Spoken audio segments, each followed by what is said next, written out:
大家好，今日咧想同大家分享一個番茄炆雞嘅菜。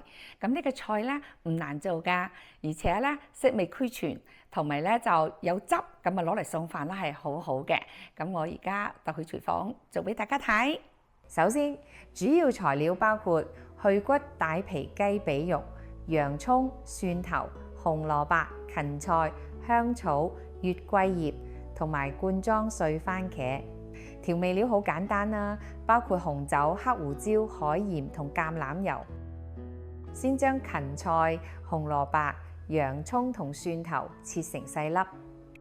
做法就係炒鑊加啲橄欖油，用中火將雞髀肉煎至金黃，加啲黑胡椒，翻轉再煎雞肉，然後起鑊備用。跟住將洋葱粒、蒜頭粒爆香，再加入紅蘿蔔、芹菜一齊炒大概3分鐘。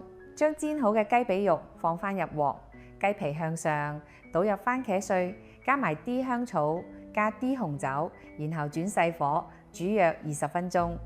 檢查雞肉係咪熟透同埋醬汁嘅濃度，將煮好嘅雞肉同醬汁上碟，放啲橄欖同些少 parsley 葉做裝飾。呢碟既好味又好睇嘅意大利式番茄炆雞就完成啦，希望你喜歡。